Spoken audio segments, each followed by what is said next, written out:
Okay, I have to take a poll to begin with. Welcome to the Kirby Center.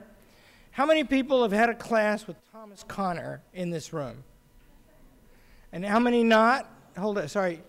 And so, now that lets me make a, college presidents have to be very diplomatic and never show favorites. And so I want to say that there's two possible reasons why Thomas Connor would have a slightly larger crowd than Stephen Smith. And I want to be even-handed about this thing. I think it's either because history is more important than English, or else it's because Professor Connor is a better teacher than Professor Smith. Which, does anybody know? So. Now, what I note with interest is, and when Smith was here too, we had standing room only, most people in the room had not had a class with either one of them. And that means that of the very many people in this town who've had a class with these guys, most of them have not come to their lectures. You can probably tell Tom Connor's a friend of mine. My name is Larry Arnn, and I work at Hillsdale College. And the Kirby Center, we just had a great 2 days at the Kirby Center. I've been here for 2 days. And the terrible and potentially fatal news is there's nothing but opportunity here right now. And the reason that's potentially fatal is, why would a college that has purposes that are eternal become urgently important? It would have to be because the eternals are forgotten. And Lord, they are. And if you walk around this town and you talk to people about those, and at the college, we're second nature to us, because how many people are graduates of Hillsdale College here? So a lot, right? Half the crowd, maybe.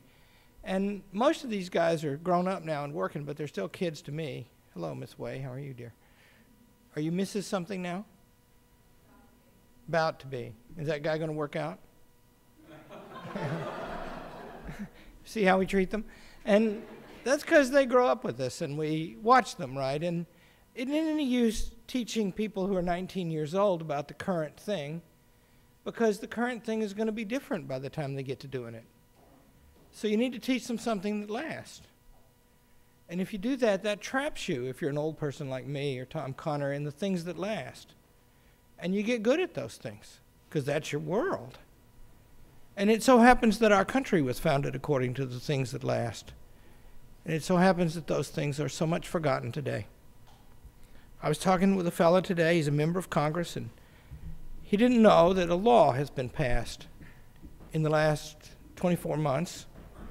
And this law sets up an agency that has regulatory authority over one of the largest sectors of our economy. And this agency doesn't get its money from the Congress. It gets its money as a percentage of the budget of the United States Federal Reserve, and the Federal Reserve gets its budget from its operations as a bank. It's the first thing like that created in American history that I can find. And in the statute, the Congress is forbidden to hold hearings into the operations of this thing.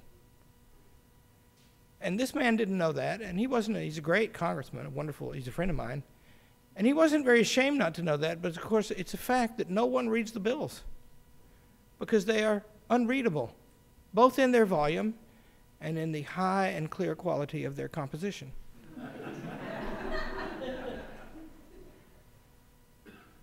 And that is a violation of a document. That whole, and I don't mean it's a particular violation. I don't mean there's a line in the document of which it's a violation. It's a violation of the meaning of constitutionalism itself. And that is common now.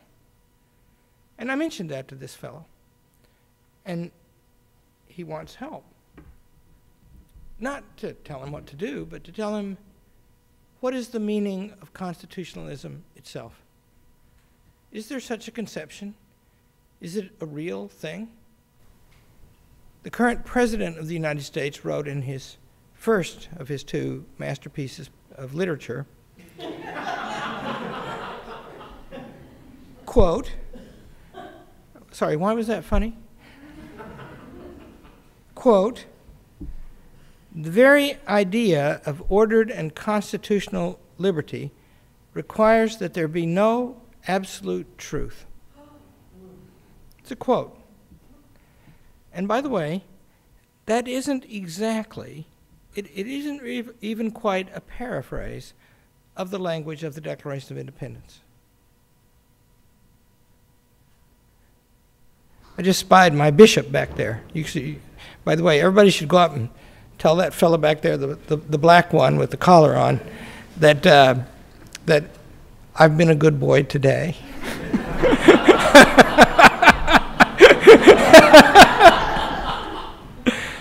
He doesn't really know, nor do you. The Declaration of Independence speaks of the laws of nature and of nature's God. For there to be such laws, there must be a reality that persists. For there to be God, or at least for us to know him, he must be a reality that persists. I'm introducing a historian now. Thomas Aquinas spoke a term of theological and philosophic meaning, of historical meaning, and also of political meaning when he said the famous thing, "This alone is denied even to God, to make what has been not to have been." If there's continuity in the present, there must be continuity with the past. And yet that is one of the many continuities that is busted, and that gives rise by ineluctable steps to unlimited law. That is why it is my great pleasure to introduce to you a historian of the old school. He grew up in Pennsylvania, and therefore naturally is a fan of the San Francisco Giants. I happen to have lived in Southern California for a long time and learned that those in the black and orange were part of the evil empire. But this man is a bundle of contradictions, and therein lies the key to his character. He attended Elizabethtown College in Pennsylvania, and he holds his MA and PhD from the University of North Carolina, Chapel Hill. He teaches some of the most popular courses at Hillsdale College, and that's saying something. He has won the Daughtry Award, our highest teaching award. He's won Professor of the Year, voted by the students twice. He takes students on tours of World War I and World War II battlefields, and I've been on them myself and taken college friends, grown-ups, on them too, and they are inspiring experiences. Those are his qualifications. The man himself is indeed contrary, and it's a good term because I will explain it. He is a man of dignity and good comportment. He doesn't like things that are out of sorts or improper. He has a great sense of humor nonetheless, contrary. And his students call him Doc. They all do. It's a seep down now so that the current students, except the freshmen who are too afraid to refer to anything informally, they address the water coolers as Mr. Water Cooler. And they call him Doc because he lives in a state of friendship with them. When he travels, he takes students with him, or he stays with them where he's going, or most commonly of all, he does both of those things. They look after him. He's an old bachelor, you know. They worry about him. When I see them, they ask me how he's doing, like they're asking after a favorite uncle or even a father. He studies war, and contrarily, he pursues the subject with love. You have not understood America or war until you've been to a military cemetery with Thomas Connor. If you go to the British or the American ones, you will see their quiet, symmetrical, elevated, upward-looking, white beauty. There are other countries, young men who gave the same sacrifice for those countries, and their cemeteries are darker. And if you go to those cemeteries with Tom Connor, you are not made to feel superior over those cemeteries. You are made to feel the tragedy, which is present in both places, and deeper, perhaps, in the places where young men give their lives for countries that are not worthy of it. And one does not rejoice or vaunt over that, rather he mourns. And Tom Connor teaches you to do that. Tom has founded a huge family. In the beginning, his ability to teach, which proceeds from his character, was the foundation of the family, but his love, his grand perception, his deep sympathy sustain it and make it grow. These account for the station he holds. He is writing a history of the American Battle Monuments Commission. He is the best qualified person alive to write that history by his understanding and his character, and he is being cooperated with by the Battle Monuments Commission itself.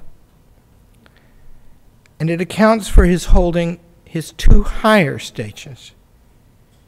He is the greatest thing a man can be. He is a father, and he is a teacher. Tom Connor.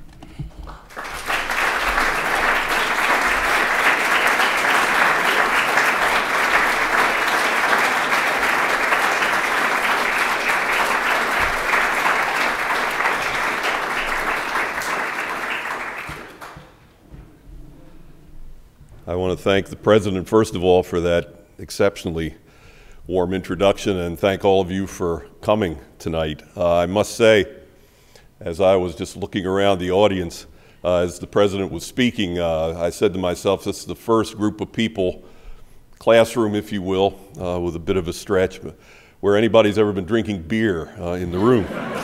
So I don't know whether that's the future or not, but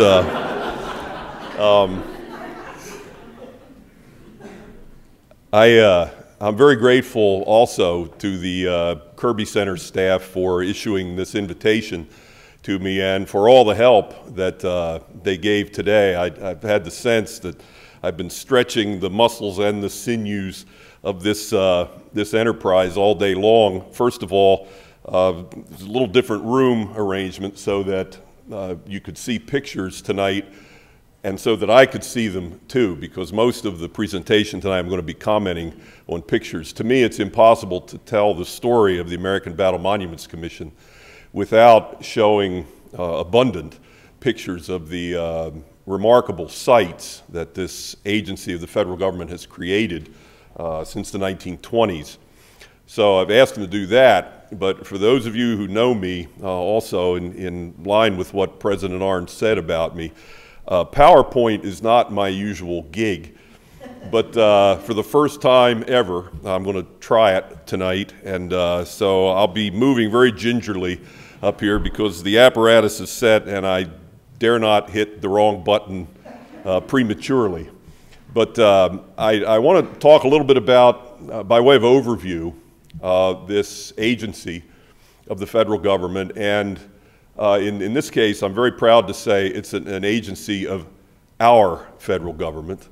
It does extraordinarily good work.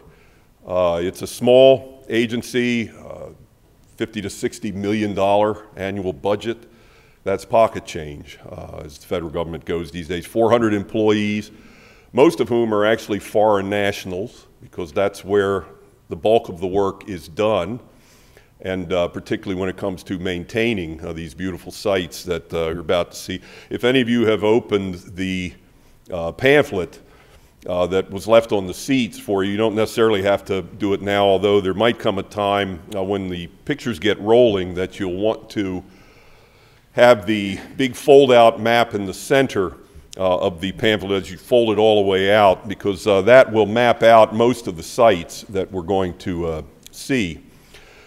But the foreign nationals offer guide service, and they also do much of the maintenance work, which is lovingly and meticulously done at all these sites. The American personnel basically serve as administrative and offer leadership to the agency. But the ABMC is an independent agency, one of the smallest independent agencies in the federal government, and it has had a couple narrow brushes in its history with being absorbed into larger departments, but miraculously, I would almost say, it has maintained its independence, and I think that's a good thing.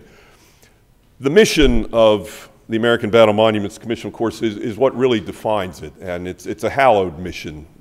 Many of you perhaps know already what I'm going to say, but its principal responsibility is to preserve and maintain overseas military memorials. And the predominant form of overseas memorial, of course, is the cemetery. There are 24 military cemeteries under the direct control of the American Battle Monuments Commission, all of them overseas.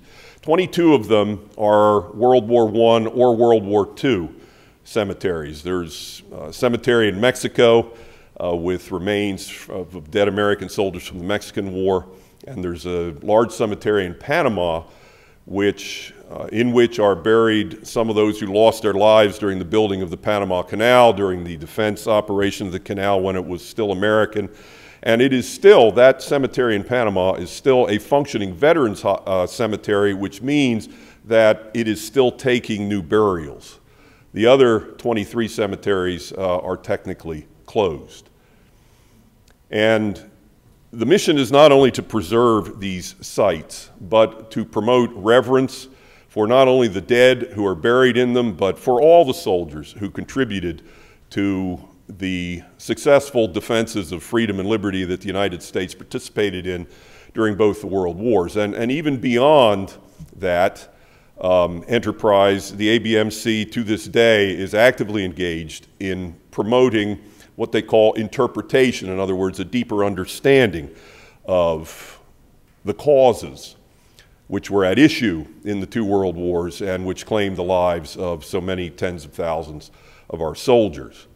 So that's the story that I want to tell a little bit of tonight, and it's the reason why I think of all the federal agencies perhaps that we can imagine, this one deserves our extraordinary respect and even gratitude. And I would dare to say that this may be the only time in the history of these four walls that anybody says anything that positive about an agency of the federal government. But if this is the exception, I'm proud to be associated with it.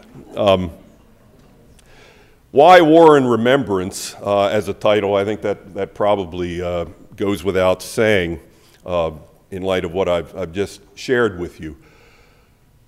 There would be no American Battle Monuments Commission if it had not been for the fact that the United States fought in two great world wars and lost men, and lost them lavishly, as it turned out. Not as lavishly as some countries, but lavishly all the same. We lost 75 to 80,000 dead in the First World War, 400,000 roughly in the Second World War, and in Europe, I think more than half of that total in World War II dead, the rest in the Pacific. And of course, as a result of World War II, the American Battle Monuments Commission maintains memorial sites not just in Europe, but in the Pacific as well. The agency itself was founded in 1923, which for those of you who know your early 20th century history, you know that World War I ended in 1918, and just 5 years after that, this agency was created. And the business it's in, obviously, is remembrance, fostering remembrance. And on behalf of the entire country, showing those who lost their lives, the survivors, even those who fought and are still living veterans. One of the most important missions of ABMC is to show, again, that none of that has been forgotten among either the living or the dead. I'm going to share with you a little bit about how I got interested in this subject. I'll try not to be repetitive. The President knows all too well why it is that I'm pursuing this work. The simplest explanation, and by simple I don't mean that it was the most motivating. Well, remarkably, nobody's written this story before. There are no complete histories out there. Now, that's music to the ears of any would-be aspiring author. to have a chance to write a book that nobody else has done before. There are, particularly in recent years, there have been several books that have come out with a lot of material on the ABMC, but still no complete history. So I hope when this book is done, Lord willing, 2 or 3 years from now, it'll still be that way.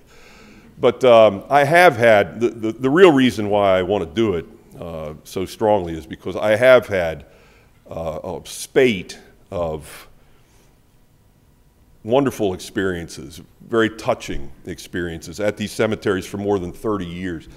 I remember vividly the first time I went to Normandy, for example. Most Americans know that the United States has a military cemetery in Normandy. Most Americans do not know that the American Battle Monuments Commission built and maintains that cemetery. But Normandy is only one. Again, it's not even the largest of the sites. It's the most frequently visited, however, and presidents go there more than they go to any of the other sites. So that's the site that most Americans know about. But I've been going to these sites for more than 30 years now, and not just seeing the places, but conversing and meeting with the personnel. And I've come to the conclusion that there's something really special about these sites that more Americans should know about, and there's also something very special about the people who comprise this agency.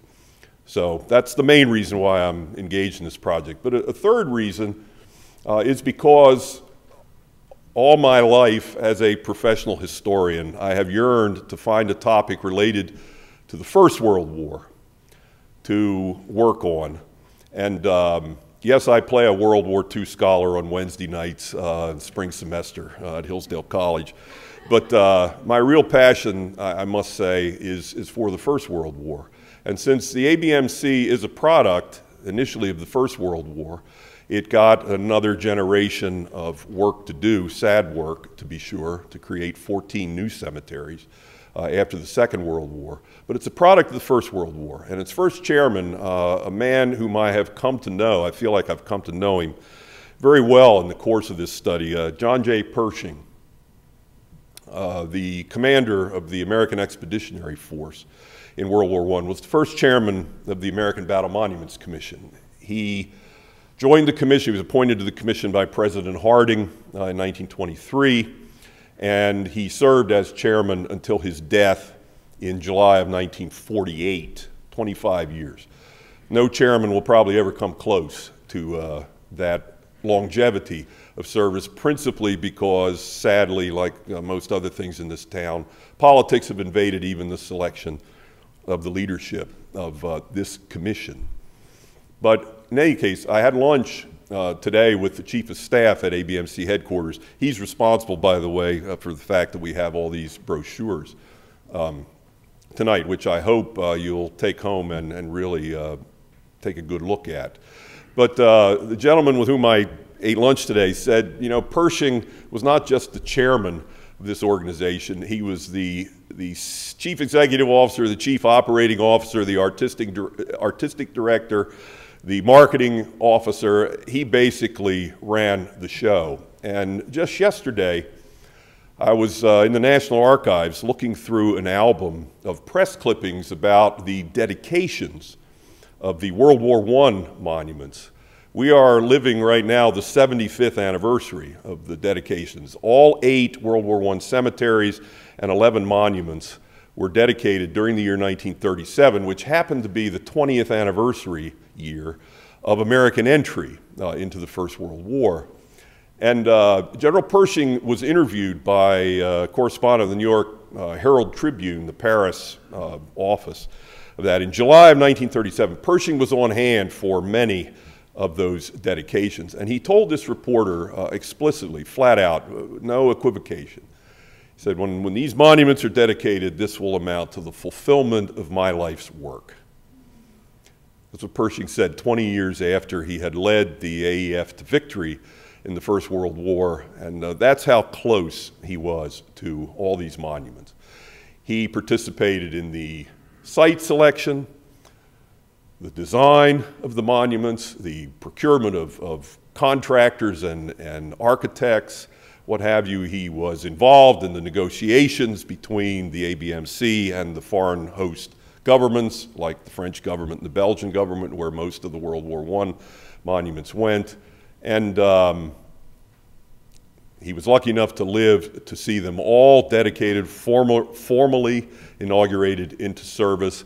And it's very interesting to me, he almost died about 6 months after the last of these monuments was dedicated. And perhaps, I don't know how these, who can know. But if he really did believe that building that first generation of ABMC memorial, of course he didn't know that there was going to be a second generation that he would also be alive for, but he spent the last few years of his life as an invalid in Walter Reed Hospital, basically. He was still chairman of the ABMC, but not involved really in the work. But if he really had concluded that his life's work was done, maybe that was subconsciously in part responsible for the fact that he almost had a fatal heart attack in February of 1938. But he survived that and wound up supervising an effort during the Second World War when the Germans had overrun most of the memorial sites in France and Belgium. In fact, the only sites they hadn't overrun was Brookwood Cemetery in England. But Pershing supervised an effort to see to it, as best he could from 4,000 miles away, that the monuments were cared for and preserved, and that the American personnel who were at serious risk when the Germans went sweeping through northern France and Belgium were gotten out of those places safely. Pershing was very much involved in that whole effort, so his life's work wasn't fully accomplished after all when the construction of those memorials was finished. When Pearl Harbor was bombed, just to give you a little more insight into the character of this man, I've been thinking so much about Pershing. I told Thomas, the intern, story. I actually had a dream last night that Pershing was president of Hillsdale College. In any case, just a day or two after Pearl Harbor was bombed, Pershing was the highest ranking soldier in the American Army at that time. He's the only other man besides George Washington to have been voted by Congress the exalted rank of General of the Armies, plural. There have been generals of the Army, but only Pershing and Washington, as I understand it, were generals of the armies. So he dutifully, even though he was 81 years old, wrote a letter to President Roosevelt after Pearl Harbor and basically offered himself to the commander-in-chief for whatever duty the president might wish to assign to him. And Roosevelt wrote back this just beautiful letter. He said, "You're magnificent." He said, "You've always been magnificent." And Roosevelt really didn't give him anything specific to do, but Pershing, just in shepherding, again to the best of his ability, the ABMC sites through the danger of World War II, gave that one last great act of service, I would say, to his country. After the war, all the work had to be done again. 14 new cemeteries designed, and one of the things you'll notice from the map, the big fold-out map in the pamphlet, is whereas with regard to the World War I sites, you see cemeteries and monuments, and they're different places, often very close together, but they're still different sites, cemeteries and monuments. In World War II, you'll see only 2 ABMC monuments in the northern part of France there, and both of them in Normandy, Utah Beach Monument and Pointe du Hoc Monument, where the Rangers went up the cliffs.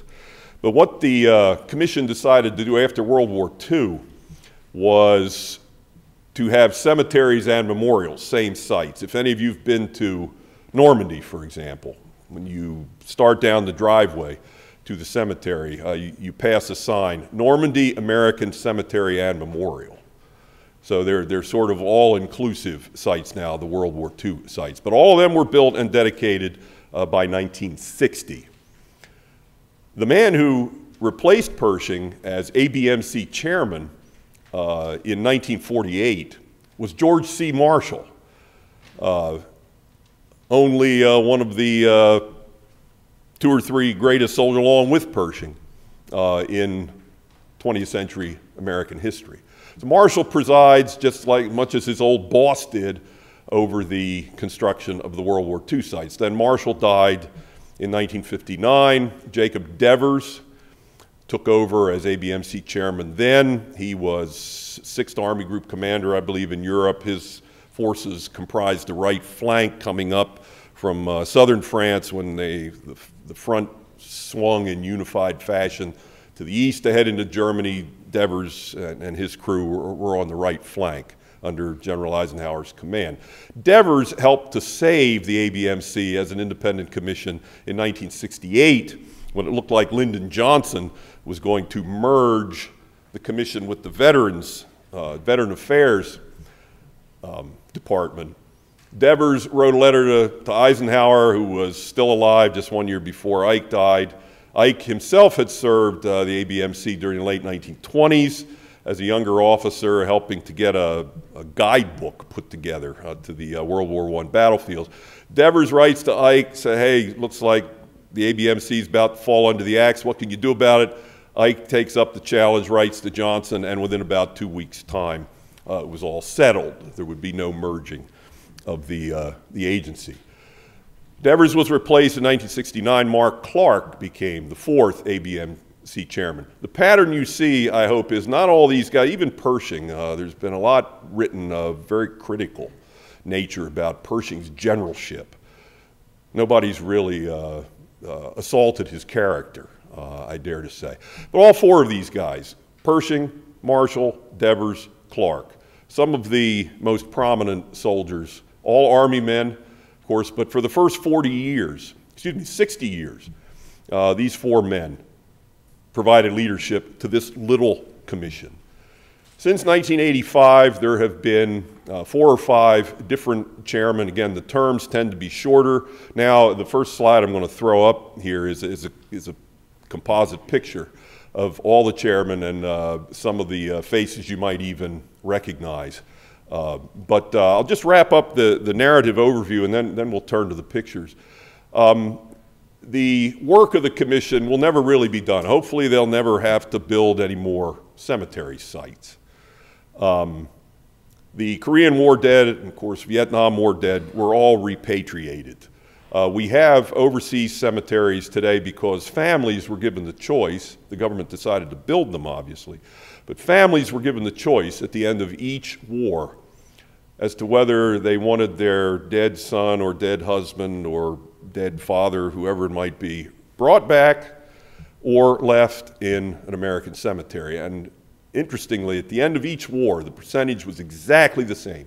61% decided that the war dead would be repatriated. 39% decided that they would indeed rest overseas. Now, Korea and Vietnam, all those guys were brought home, and so too has it been as best we've been able. All the dead of the wars after that have been repatriated.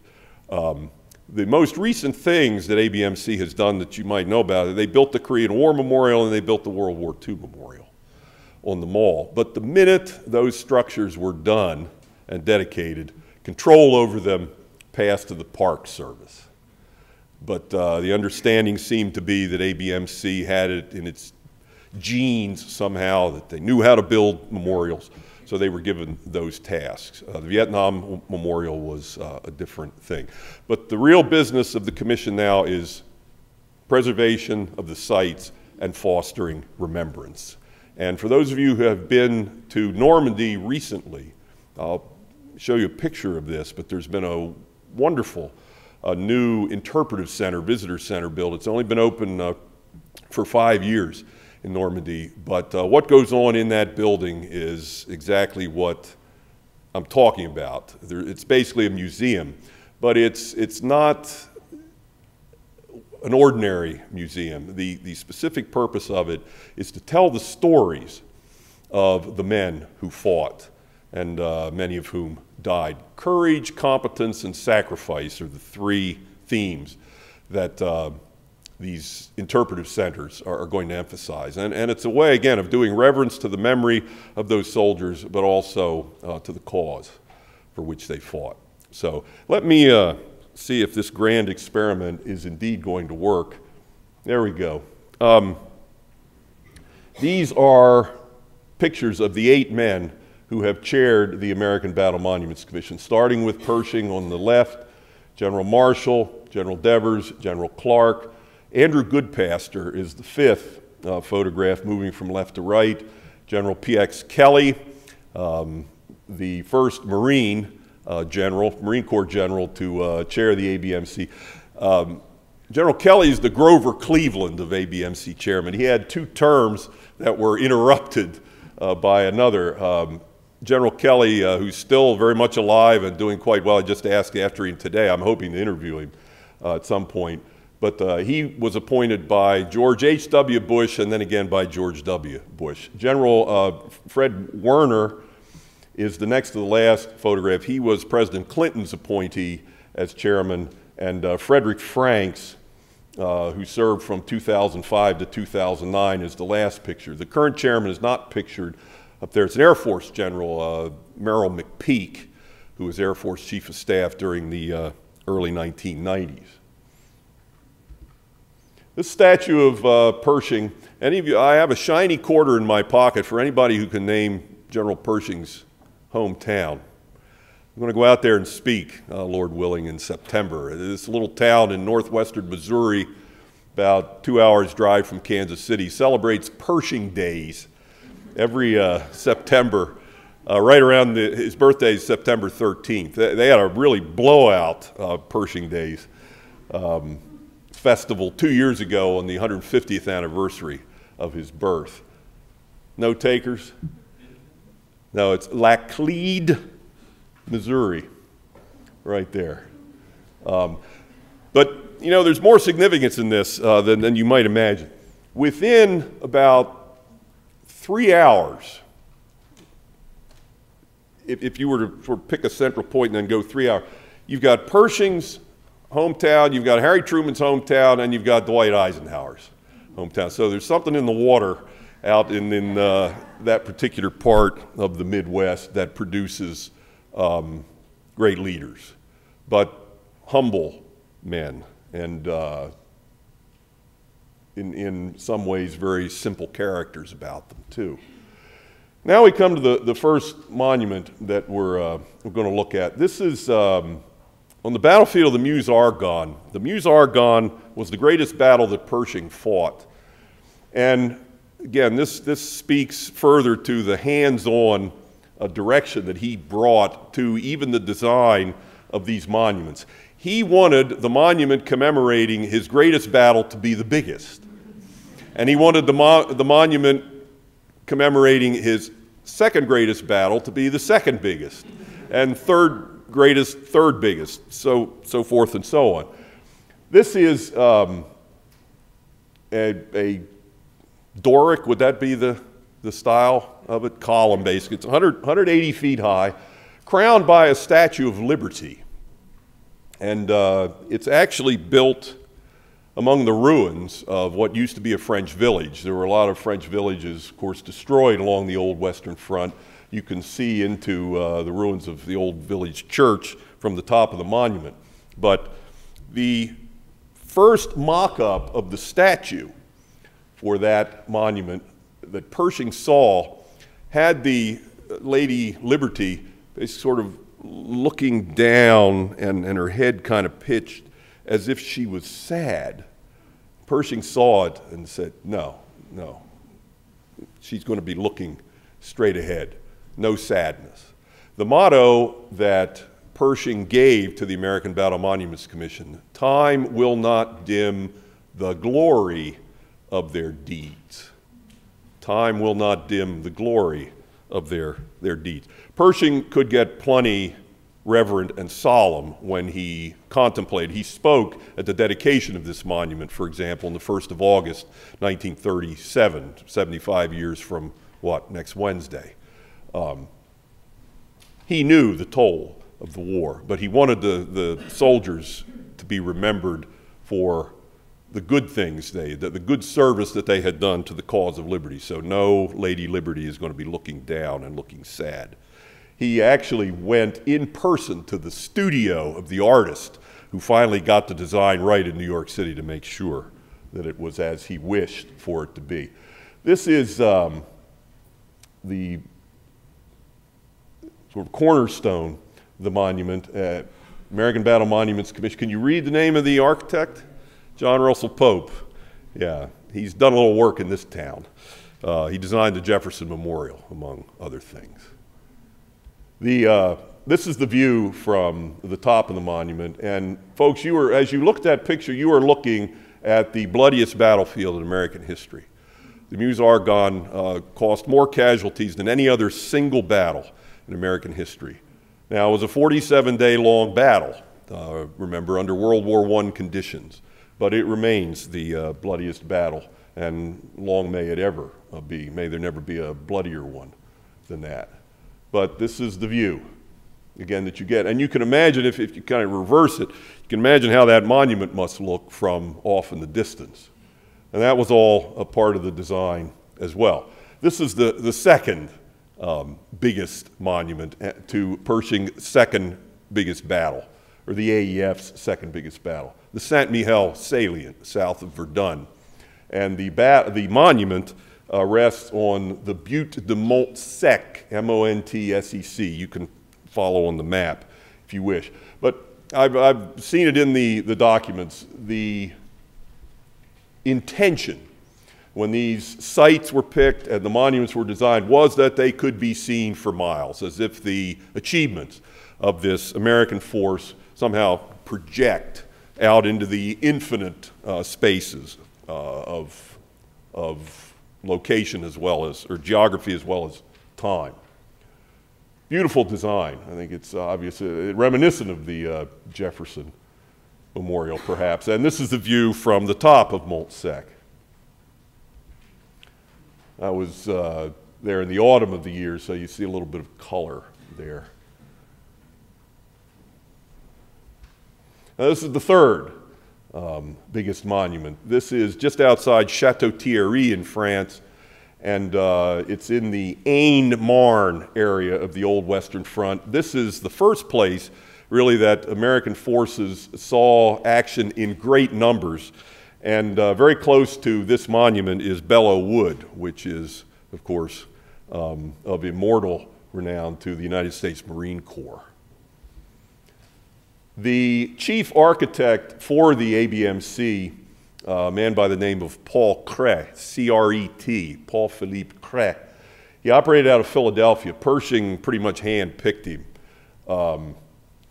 He was born French, served in the French Army, won the Croix de Guerre, in fact, in the French Army, and then spent the last year or two in the American Army and was an American citizen in the 1920s when he was appointed to this task.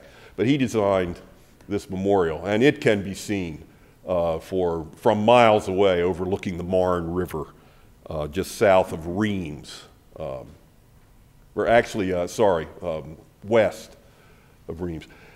One of the things you get on these monuments are maps, battle maps. And this, again, just emphasizes that the ABMC has always been in the business of education. Pershing wanted the memorials to commemorate lives lost, lives given in service, but he also wanted the ABMC to commemorate deeds. And it was important for people, he believed, to feel proper reverence, in order to feel proper reverence for the deeds done, to understand what in fact was done, how the fighting actually played out. This little town I visited for the first time this summer, Cantigny. Any of you know what happened there? Sir? Exactly so. Right. Late May 1918, yeah, they drove the Germans out of this town, and that was just a day or two or three before the action in the Aisne-Marne salient, but got a lot of attention. The American troops performed very well, and this is the monument, obviously smaller scale, but Pershing was on hand personally for the dedication of this monument in mid-August 1937. Sits in the square of this little, very quiet little farm village in France, and the ubiquitous map and commentary. I think one of the reasons why Americans seem not to know that much about the First World War is, well, there are no living veterans anymore, obviously, but the sites are so remote. Not that World War II took place on our soil. It did touch Hawaii, and a lot of Americans get to the Pearl Harbor Memorial, I'm sure. But for being so far away and in remote locations, these places are hard to visit and people don't know about them. This is the monument at Sommepy, Sommepy on the map. Plaque there, which is very much in keeping with other ABMC memorials. View from the top, you can get to an observation deck. This is in the Champagne area of France. Beautiful country. Again, this was the autumn of 2010 when I was on sabbatical courtesy of the college.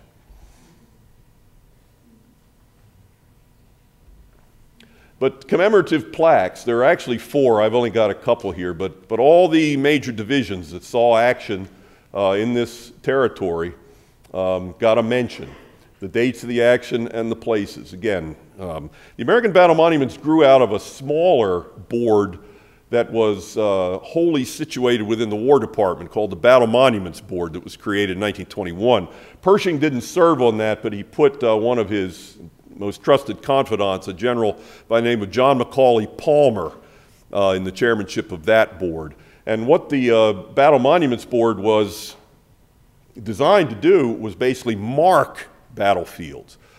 If you can imagine northern France just almost covered by metallic markers where American troops saw action in World War I. That was the intention. The ABMC greatly refined and expanded upon that mission. But interestingly, General Palmer and General Pershing are within speaking distance of each other, same hillside over in Arlington Cemetery to this day.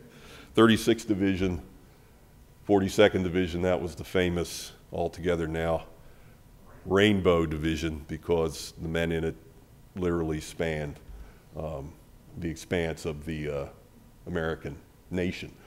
So now, this is the basic look of the cemeteries. Marble headstones in the shape of crosses or Stars of David. You see a Star of David over the right edge of that picture. And very different look from what you get at Arlington, isn't it? Because you know at Arlington most of the headstones are much closer to the ground and they're not of the design of religious symbols. There was the equivalent of a Donnybrook during the 1920s within the commission between the American Battle Monuments Commission and the War Department, and Congress got involved also. Finally, it was decided that the overseas cemeteries would look like that, and that the religious symbols would prevail, as it turned out. And of course, then the next Donnybrook was over the material that was going to be in them. White marble of Italian nationality, as it turned out. The American Granite Association did not like that at all. But so even though, again, these are hallowed sites, they're not immune to politics, even from the beginning. But the look of those white crosses, perfectly aligned, perfectly manicured on green, is just stunning. And it's really the trademark, I think, of these overseas sites. This is the chapel at the Meuse-Argonne Cemetery. Classical design. The World War II chapels are quite different, as you'll see for yourselves in a moment. But there's a longer view on the chapel at Meuse-Argonne, and the graves, of course, would be to either side of that row of trees. That little fish pond, though, in the foreground, there's an interesting story behind that. In May of 1940, when the Germans came through, literally came right through this cemetery, there were planes flying over doing bombing runs and what have you. The superintendent's wife used to go down and feed the goldfish as part of her daily routine. And one day she was literally chased back into the house because there was shrapnel and bomb fragments flying around. There was some damage done to the cemetery. As it turned out, it was incidental. But that's the kind of danger to which I made reference earlier, that American personnel, cemetery personnel generally, were exposed during the war. This palm was placed on the altar of the chapel by the President of France in 1937, when he attended the dedication at Montfaucon. It's now hanging on the wall outside the superintendent's office. But I learned that for years, people forgot what this was. And Gene Dillinger, Larry, a friend of ours, who was superintendent there for some time, started writing letters because he wasn't content not to know the significance of that thing. And finally, somebody from within the French government told him, oh, that's what the French president left to honor the cemetery on the occasion of its dedication. So now we know. This is what our cemeteries look like on Memorial Day. This is obviously a French cemetery. This is the Wazane Cemetery, our second largest World War I cemetery. But French flag and American flag side by side. There's 6,012 graves in that cemetery, so that's over 12,000 crosses, flags that somebody has to put in there in the ground by hand. The Memorial Day ceremonies are highlights of the year for any given cemetery. And they remind us that even though there are thousands of dead, obviously, lying in these cemeteries, they're living sites. They are outposts of remembrance for the ongoing perpetuation of the memory of what the soldiers did. And on every one of the Memorial Days that I've ever attended in France, there are great evocations and confirmations of Franco-American friendship as well. This is the Belleau Wood Chapel. This particular chapel took an artillery shell, courtesy of the Germans, in 1940. The hole that the shell left is, I don't have a picture of it, sadly, but it's in there. It didn't do much destruction, but again, that reminds us that these places were in a war zone. This is an inscription on the back of one of the crosses. For those of you who know British war cemeteries, you know that the British give to each family, whether it's a World War I or World War II cemetery, an opportunity to contribute a verse to the grave of their family member. And to visit a British cemetery and read those inscriptions is very, very touching. Well, we tried that in the First World War, and it just didn't work. This is probably the most moving of all the inscriptions that anybody offered for the back of the headstone of their lost loved one. For some reason, maybe Americans aren't as poetic as the British. I don't know. But the option was not even offered to the World War II dead. Now, the families of the World War II dead. Now, this shot is a close-up. This is Carrara marble. The World War I cemeteries are bedecked in Carrara marble. And you see that, I think it's a lovely vein. It's different on each one, but that silvery vein runs through it. It's Italian marble. It also is the case that the bid from that Italian quarry was lower than anybody else, including the American Granite Association, or any granite supplier. So that helped. Paul Cody Bentley was the son of the first woman to serve on the American Battle Monuments Commission. The original commission numbered 7 people. The commission today numbers 11. The commission itself is just an oversight board, kind of like a board of trustees, if you will, for the larger agency. But this woman was on the commission precisely because she was a Gold Star mother. You were a Gold Star mother if you lost a son. And that was he. This statue is...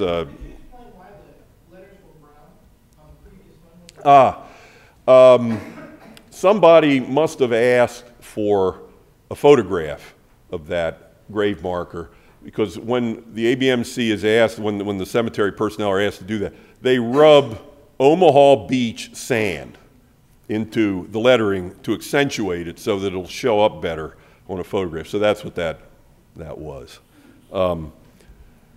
This statue is in the Saint-Mihiel Cemetery, below Verdun.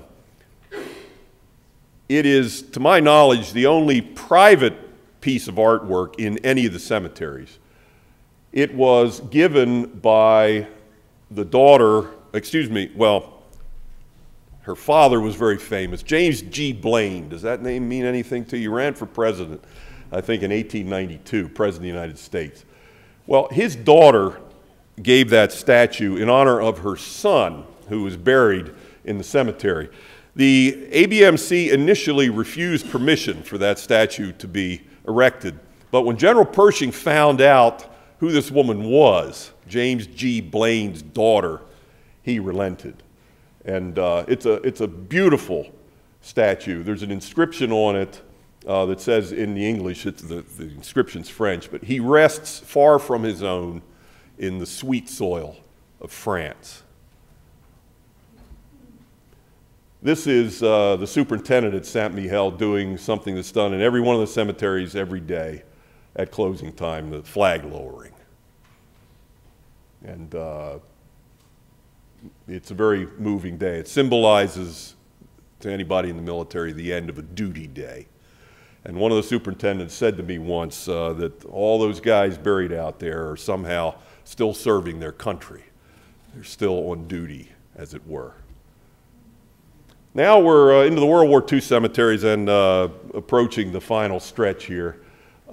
This is the Cambridge Cemetery in England.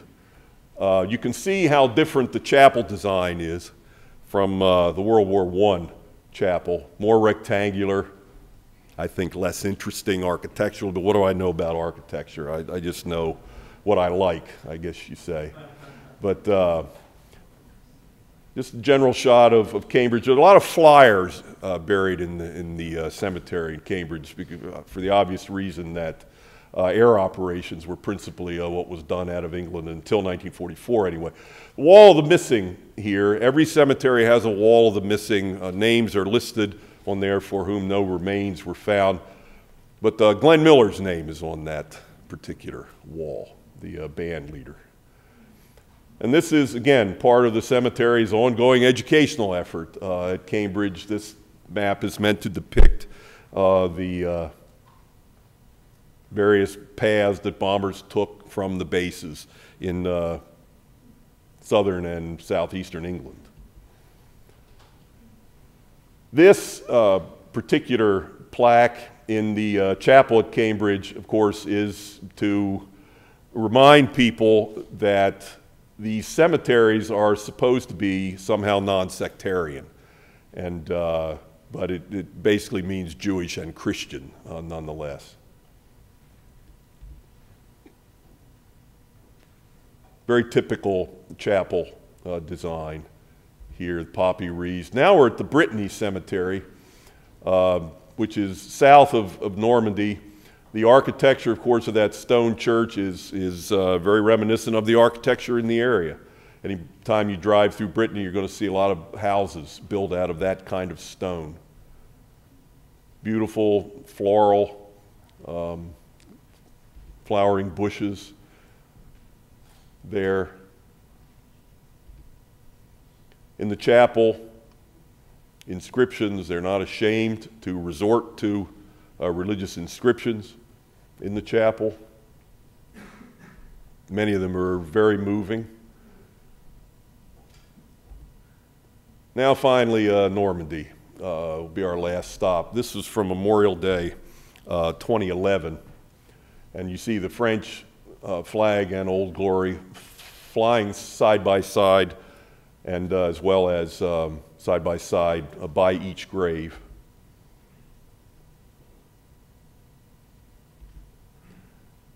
Memorial Day, of course, used to be remembered as Decoration Day, so it's part of the tradition to decorate the graves. There's a lookout onto the sea. The cemetery occupies bluffs right above Omaha Beach. The American Army would have fought their way up those bluffs and gone right across that ground on the day of June 6, 1944.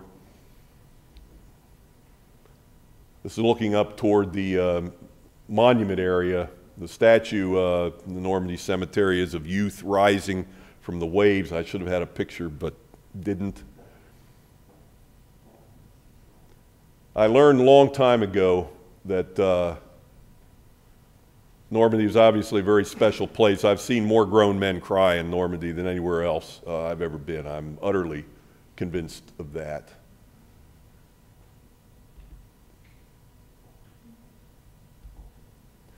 To sons of President Theodore Roosevelt, buried side by side. Theodore Roosevelt Jr.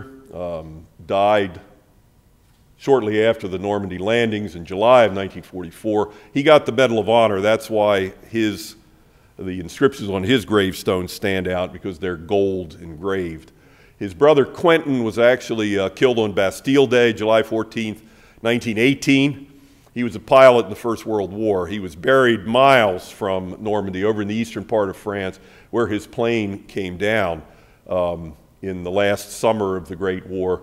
But at the request of the family, when the Normandy Cemetery was opened and Theodore Jr. was put in there, the two brothers will now reside side by side. There are numerous sets of brothers in that cemetery, and it's common in a number of the others too. This is the new visitor center. I have this picture mainly up there for Dr. Arndt's benefit. I don't think you've ever seen this place, have you, Larry?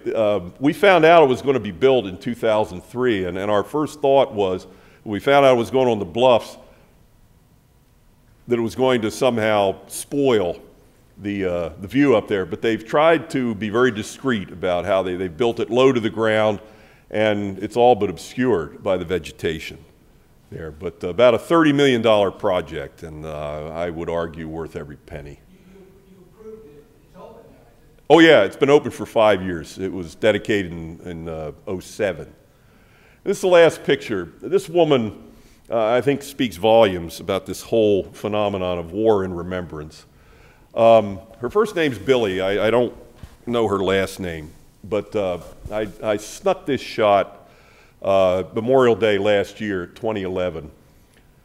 That's a cemetery staffer giving her that red rose. This woman thought for years that the man she had married during World War II was missing, that there were no remains to be found. For decades, literally, she did not know that her husband was in fact buried in the Normandy cemetery. When she found out, she remained, she never remarried. She said that her love for this man was indivisible, and that was the way it was going to be. So when she found out that he in fact is buried in the cemetery, she comes back every Memorial Day. And all the staff know her, and the staff have told her story, the story of her husband, and you know, people know where his grave is, so many times that people independently has taken upon themselves to put flowers on his grave. So his grave is decorated almost 365 days out of the year. And whenever she comes back, all those memories, of course, come back with her. And it's a good note to end on, I think, because underneath every one of those beautiful headstones is somebody's story. We know a little more about hers than many of the others, but somebody's story is behind every one of those graves. So, thank you. Thank you very much.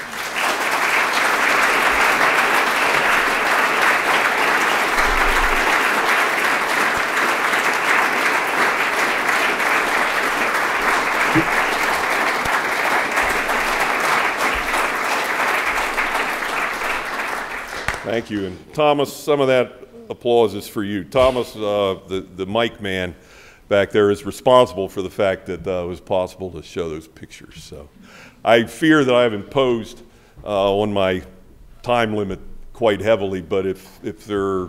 We do have time for some questions tonight.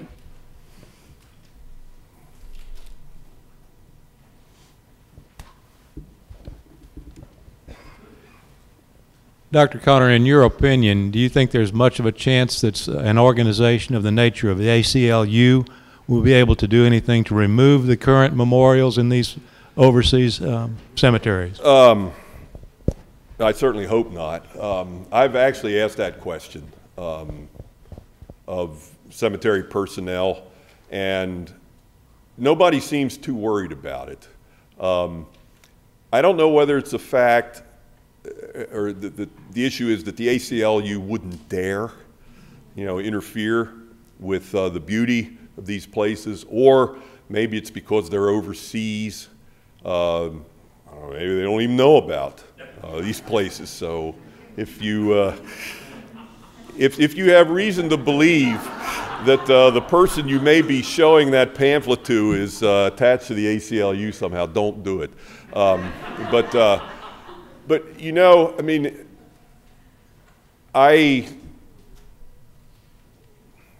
pessimism runs deeply, the older I get too, I think. And I can certainly foresee something like that happening in the abstract. But for the time being, there certainly doesn't seem to be much fear of it in the organization. So, your call, Thomas. I just had a quick question. I realized that the nature of World War I and World War II were different than the nature of Korea and Vietnam. Mm-hmm. But I guess specifically, why are there no memorials on the ground in Korea or Vietnam? Yeah, I think the simplest way for me to answer that, and there's a lot I don't know about, what calculations might be behind that, but it's friendly soil versus unfriendly soil.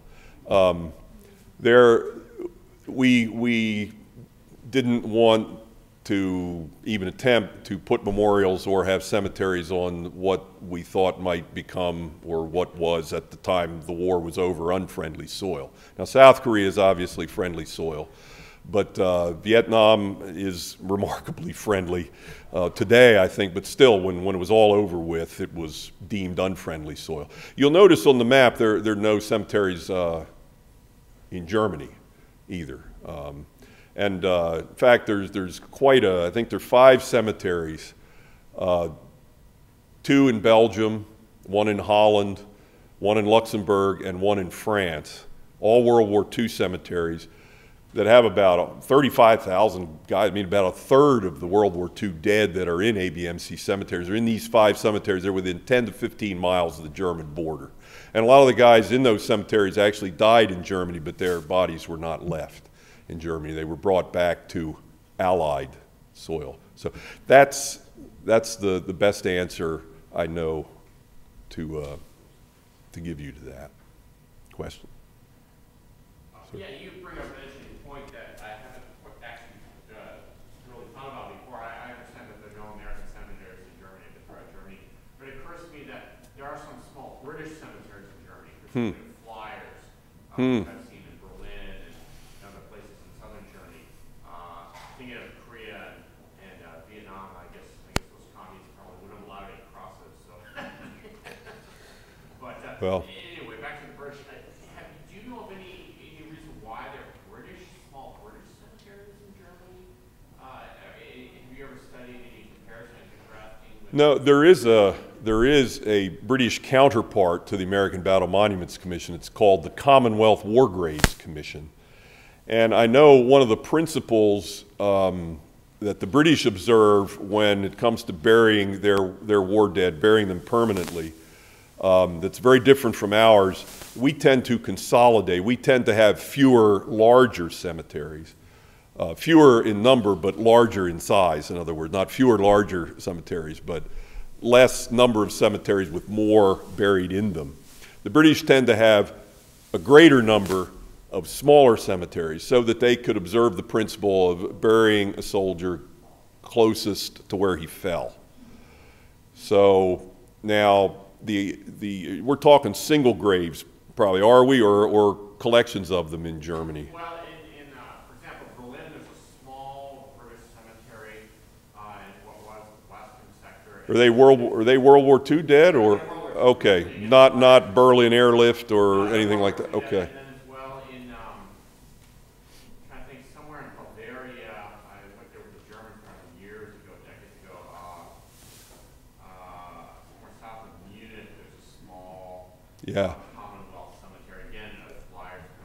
Yeah, I guess, again, the only way I would know to try to answer your question is to say that the British are observing that principle bury closest to where they fell. So. I noticed and appreciated your distaste for the more modernist memorials. Do you think that's widely shared in your observation? Anecdotally, I happen to know that man who just retired as head of the ABMC's European office, General Hawkins. The ABMC has two offices, one in Washington, the other in Paris or outside of Paris. General Hawkins grew to prefer quite strongly the World War I architecture. But again, you know, he doesn't have a degree in architecture, nor do I. I think they just, well, yeah, they just appeal, you know, more to, and I read the Imprimis piece written by the gentleman from Williams College who was here. Perhaps some of you were in that audience. I'm very glad that those who purport to be in the business of designing memorials today didn't have anything to do with those sites. So. No doubt that your questioner and several other people in this room are part of the movement about that stuff that you would like. Oh, that's, yeah, I keep up the good work. So. This will be our last question for tonight. In your photographs of the cemeteries, the Christian cross was prominent, and then we saw some Jewish Star of Davids. Were there any other religious symbols you came across or knew about? I'm understanding now that isn't the military supply like a Muslim religious symbol? Isn't there one for atheists? I don't know if it's for Satanists or for Wiccans or other pagan religions. The cross, by the way, one of the ways that the ABMC was able to win the argument on there being crosses as the individual headstones and Stars of David was particularly in the case of the cross. That's the symbol of sacrifice. So even to a non-Christian, the cross might pass muster as a symbol of sacrifice. Are there any atheists, guys who really were atheists, buried in those cemeteries with Christian crosses or Jewish stars? Probably. But I don't know that. Well, yeah, that old saying, yeah, no atheists in foxholes. But the Muslim issue, this Islamic issue, has come up more frequently in conversations, and I don't know. Not being an official, I don't know if a senior representative from the ABMC were here. I don't know what he might say to that. But during the first half of the 20th century, as far as the American government was concerned, you were either a Jew or a Christian. So at least that's certainly the way it seems. So. Thank you very much. Thank you.